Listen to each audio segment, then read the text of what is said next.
from youcan'tbeseriously.com. Thank you for checking out our latest video here. This will be another vintage video game unboxing video. Not necessarily a full episode. We're just going to do some short run-throughs on some vintage games out of my personal collection. I'm just along for the ride. This guy I don't know shit about this. Doesn't know a lot about him. So I never even heard of this until I met you. Sorry. Sorry. I've been an avid collector for some time. Today, we are going to be looking at Space Quest 2.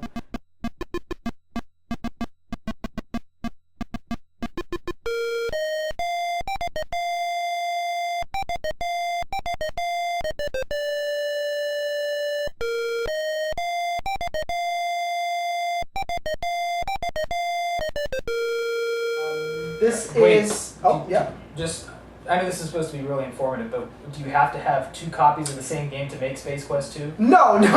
It's single copies. I happen to have a lot of duplicates and triplicates and you got that kind of money? Duplicates in my collection. Actually, I brought this one's actually a special edition. Not to brag. Not to brag, but my personal friend Scott Murphy signed this one for me. I appreciate that very much. He probably hates my guts. Yeah, probably.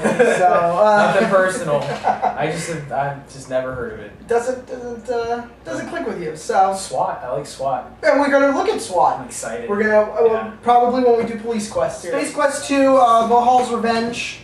This one came out, I believe, November of 1987. Again, yes, another 3D edit. That's why you got your glasses on, so you can view the 3D game, but not 3D. So 3D for the time, I guess. This is the sequel to Space Quest 1, which we've already reviewed. I'm going to go ahead and crack this one open, Mr. Kyle, and we'll just take a look at the contents here. This was created by Mark Crow and Scott Murphy. I do believe Mark Crow did all of the graphics for this version of the game. And we'll just kind of run through and see what we've got here in the box. So first here is a... looks to be an order form for a Quest Busters magazine. No? Not a fan of Quest Busters magazine? No. So each issue gives you in-depth reviews of new adventures for computer games. Now I'm losing your interest, aren't I? Starting.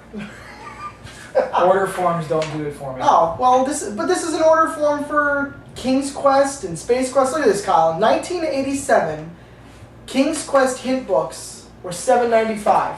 And now you're reading a comic book. James Bond Jr. Oh, that's a terrible comic. So, 3 5 1/4 floppy disk installations. Probably don't work. Yeah, those look pretty beat. Next, we've got the Sierra.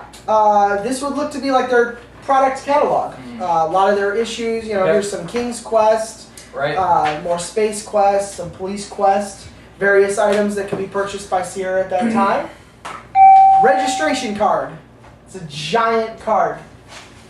My parents wouldn't let me send it in. They said it was a waste of money. Not this, because I've never heard of this game before. As a kid, I've never. You couldn't send warranty registration cards in? I had for Rebel Assault, Star Wars PC game. I was like, oh, I just want to send it to LucasArts. I need to let them know I got it. Oh, so this is why you don't know what Space Quest is, because you were a LucasArts kid. Probably like Full Throttle, right? Day of the Tentacle? No? No comment?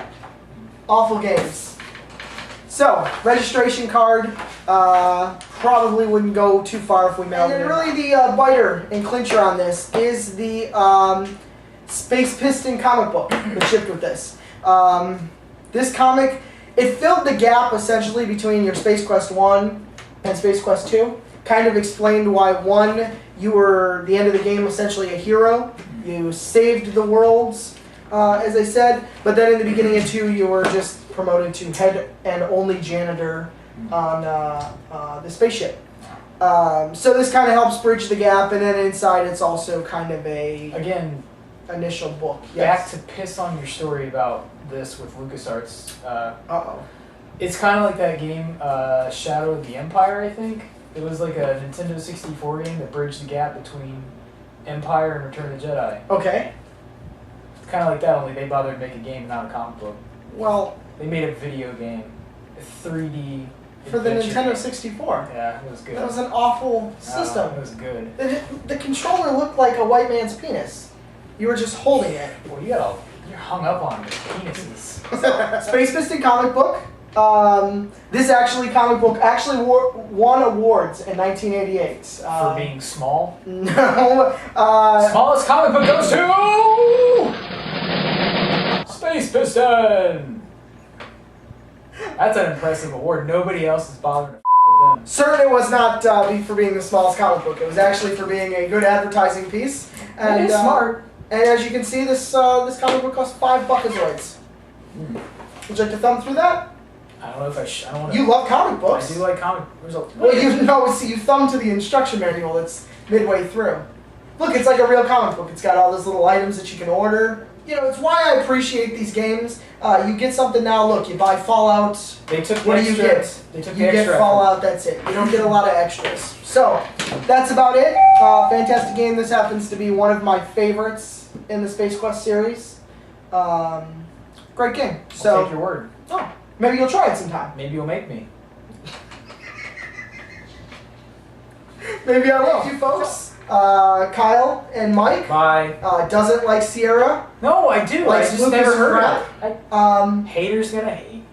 Mike loves Sierra. Mike likes LucasArts. So, no. Although I have some in my collection, I'm not a fan. Yeah. Monkey Island. Boo.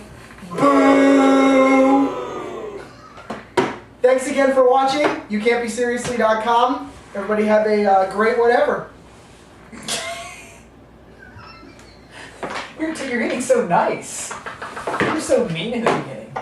Telling people to die in a car accident, now you're telling them to have a happy whatever. Oh, it's amazing. You're just making a lot of progress. Yeah, I'm working on it. It's just like how it is. Bye. Bye, people. Baby, do you know that's where heaven is a place on earth? They say in heaven, love comes first. 3D for the time, I guess. For just kind of frivolously throwing those words around. Frivolously? I like trying to say that word. It's fun.